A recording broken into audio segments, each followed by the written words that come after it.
He can't see a solution to his problems. Literally, he's blind. He can see no future. He can see no hope.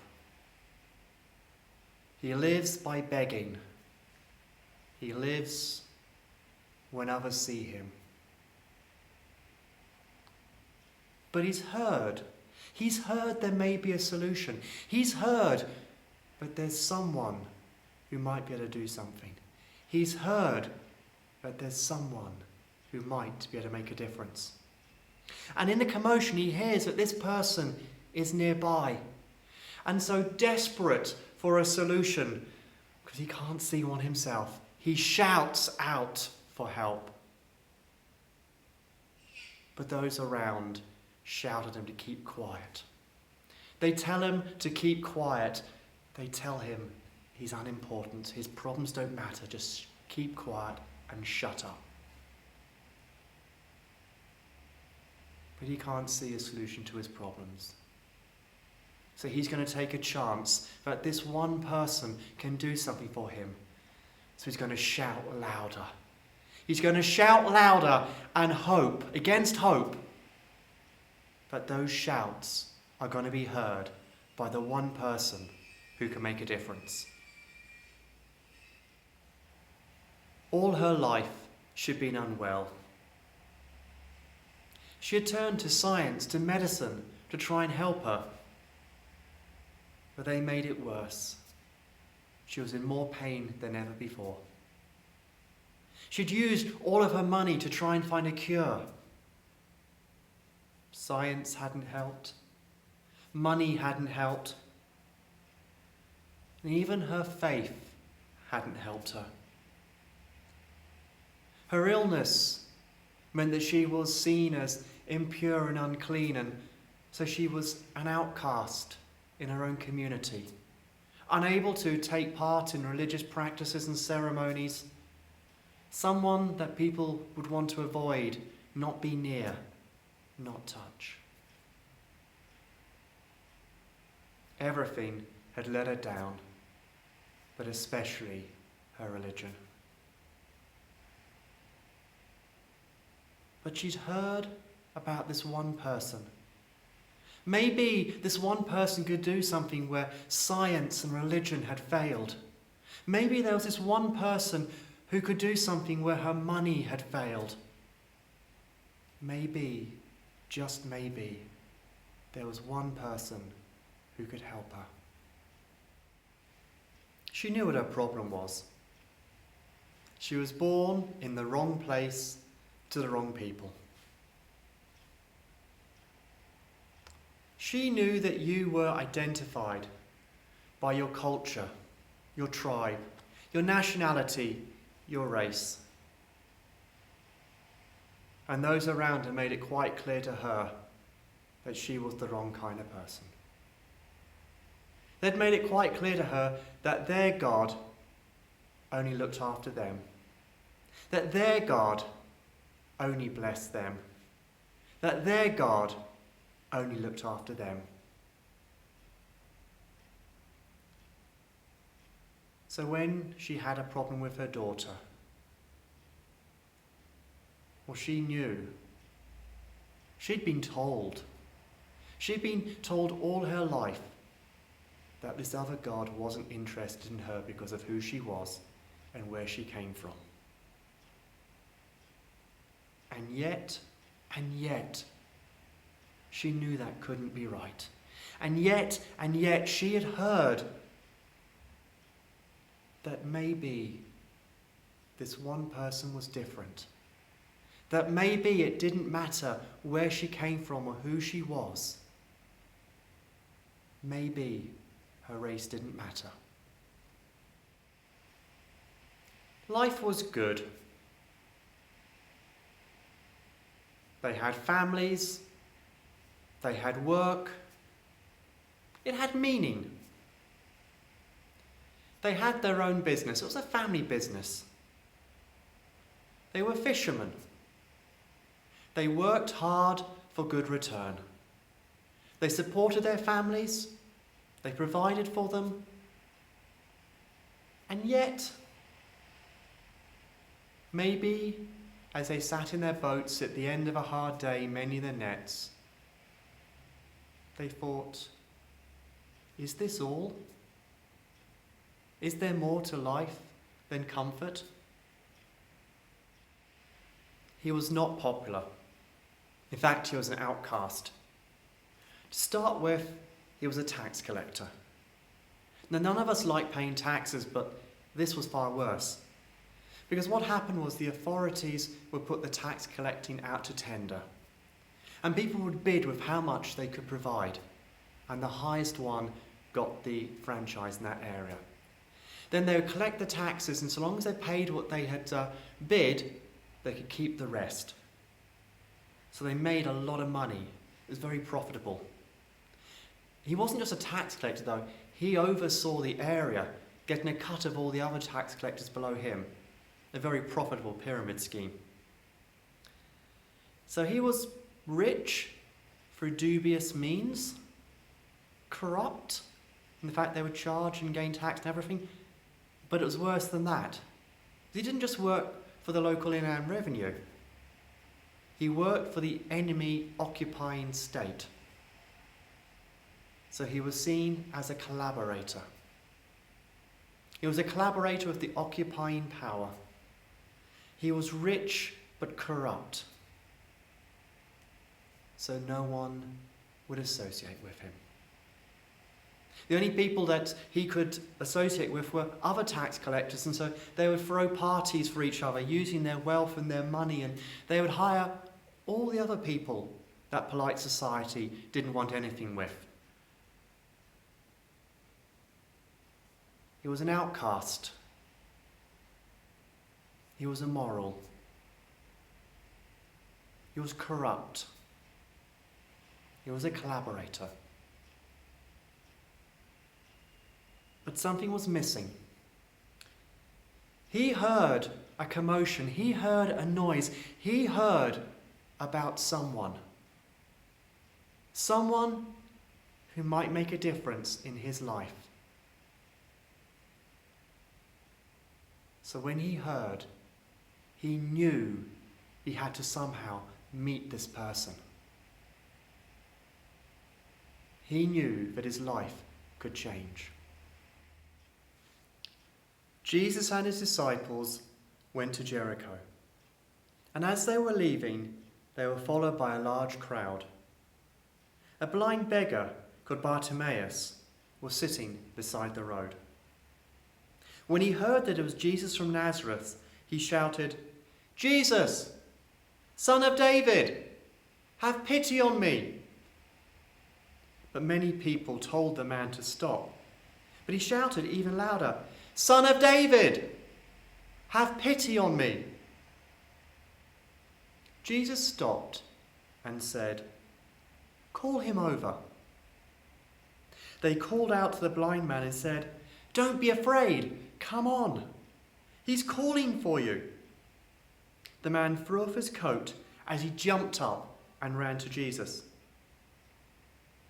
Jesus asked, "What do you want me to do for you?" The blind man answered, "Master, I want to see." Jesus told him, "You may go. Your eyes are healed because of your faith."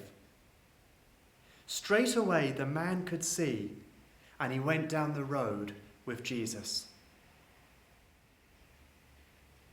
In the crowd was a woman who had been bleeding for 12 years.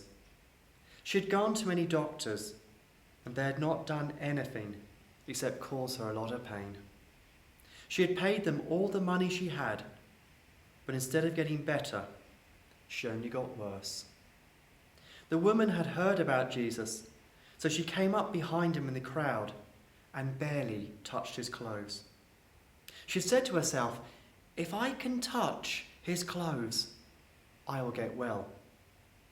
As soon as she touched them, her bleeding stopped, and she knew that she was well.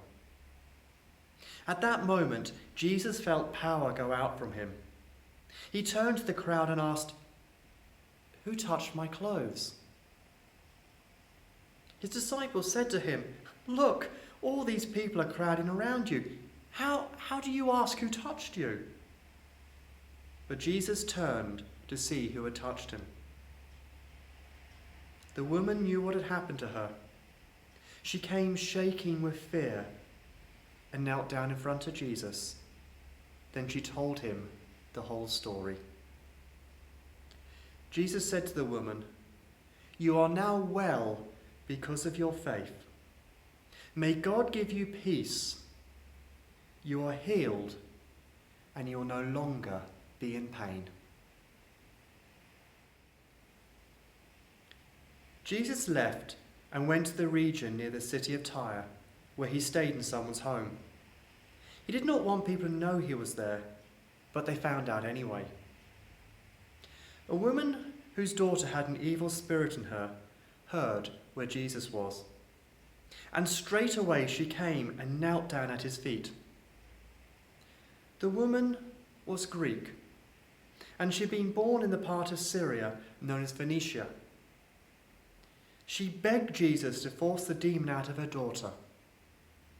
But Jesus said, "The children must first be fed. It isn't right to take away their food and feed it to the dogs." The woman replied, "Lord, even the dogs eat the crumbs that the children drop from the table." Jesus answered, "It's true. You may go now. The demon has left your daughter."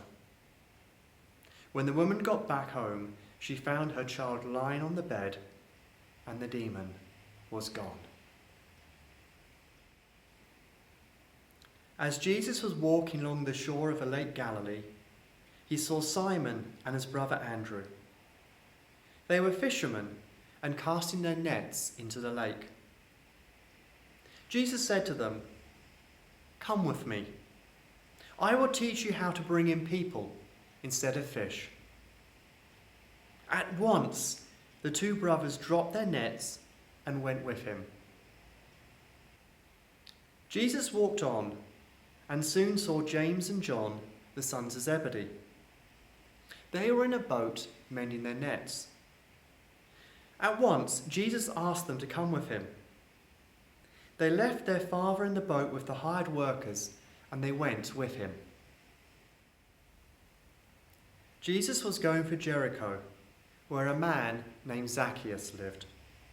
He was in charge of collecting taxes and was very rich. Jesus was heading his way, and Zacchaeus wanted to see what he was like. But Zacchaeus was a short man and couldn't see over the crowd. So he ran ahead and climbed up into a sycamore tree.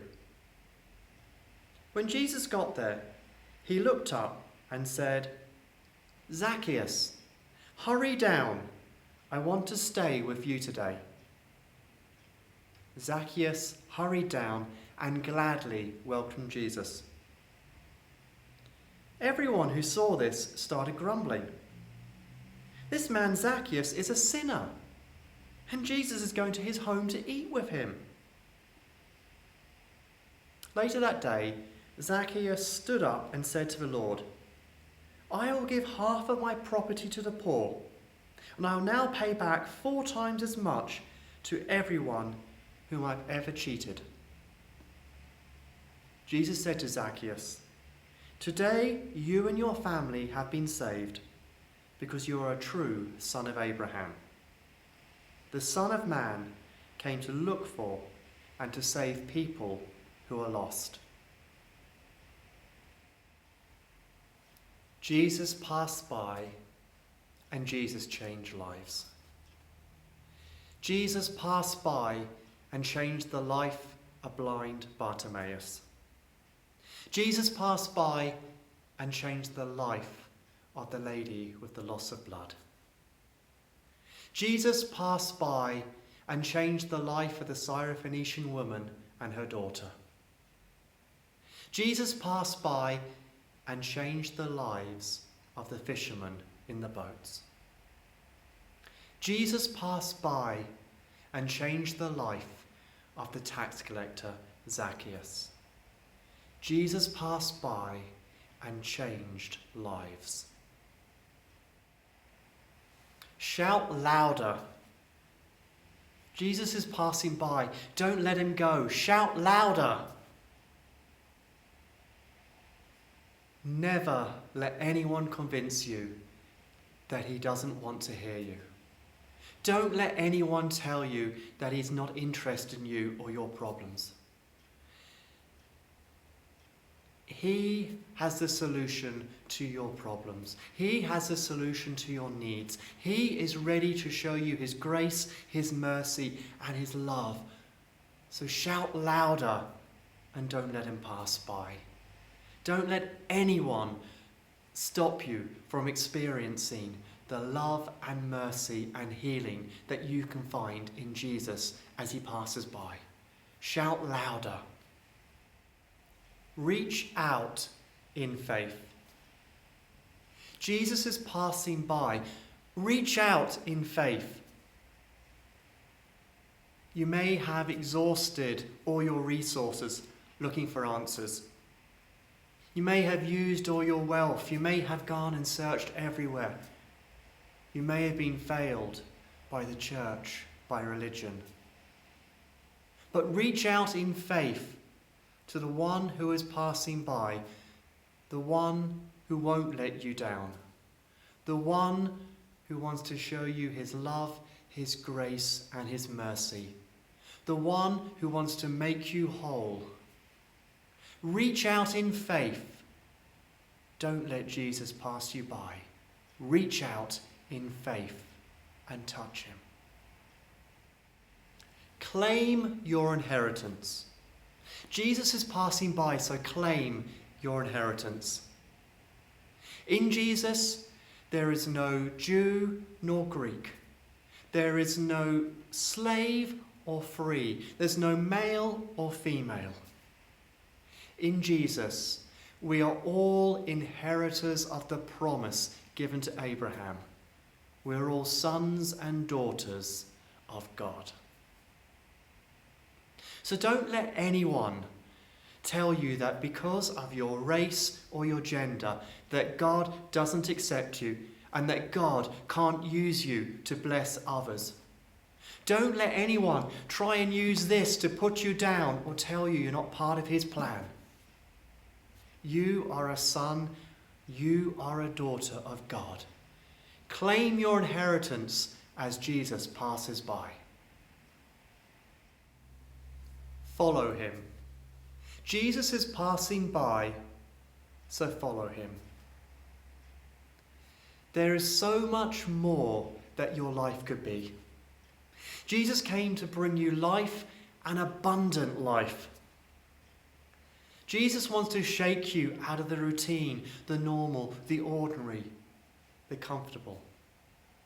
Jesus is calling you to follow him, to be a disciple, to walk on the road with him. Jesus is asking you to leave behind the things that are comfortable, the things that are easy, and to accept this challenging life with him. But he promises to be with us on the journey, and he promises us life that is abundant and far more than we can imagine or ask. So as Jesus passes by, follow him.